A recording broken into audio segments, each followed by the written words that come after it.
Chronic myeloid leukemia is a myeloproliferative disorder that presents in three phases: chronic, accelerated, and the blast phase, which is also known as blast crisis. In the chronic phase, patients may be asymptomatic. About 30 to 50% of patients are asymptomatic, or they may present with signs and symptoms related to anemia and or splenomegaly caused by the disease. These symptoms include fatigue, weight loss, general malaise, loss of appetite, and upper left quadrant fullness or pain. The inheritance pattern is there is none because CML is caused by a somatic mutation, one that's acquired over the course of an individual's lifetime. The mutation will occur in the individual's hematopoietic stem cells. The gene that is involved is the Abelson gene, ABL1 gene on chromosome 9, and the breakpoint cluster region on chromosome 22. That's also known as BCR. Those two genes, the ABL1 gene and the BCR gene, are fused together, and they are known as, the fusion product is known as the Philadelphia fusion gene. The resulting chromosome is also known as the Philadelphia chromosome.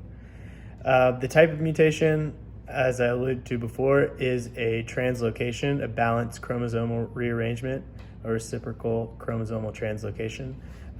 The pathogenesis is gain of function. We know that it is a gain of function because we can see new cellular functions conferred by the protein product of the balanced translocation. Most notably is the dysregulated tyrosine kinase activity exhibited by the chimeric protein BCR-ABL. Under normal conditions, ABL does exhibit regulated tyrosine kinase activity, but the tyrosine kinase activity of BCR-ABL is dysregulated and excessive. Mutation analysis of the ABL gene shows us that the tyrosine kinase, the excessive tyrosine kinase activity is essential for malignant transformation. Thus, the underlying pathogenesis of CML can be attributed to a gain of function. The resulting chimeric protein has also been shown to alter adhesion properties of cells, effectively bypassing the negative regulation of adhesion on cell proliferation. It has also been shown to inhibit apoptosis and degrade proteins that typically antagonize the activity of the ABL protein. So a couple more examples about new cellular functions conferred by the BCR-ABL fusion product. Gain of function can also be demonstrated by comparing the phenotypes of the BCR-ABL fusion gene with a disrupted ABL gene. Typically, the disrupted ABL gene is incompatible with life in mice.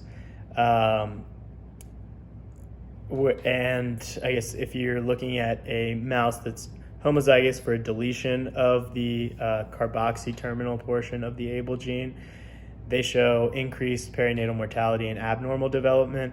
And a null mutation of the ABL gene also results in runted mice as well as an early death, like 1 to 2 weeks after birth. Whereas the typical ABL gene in CML is going to look more like proliferation. It causes cells to proliferate. So that's it.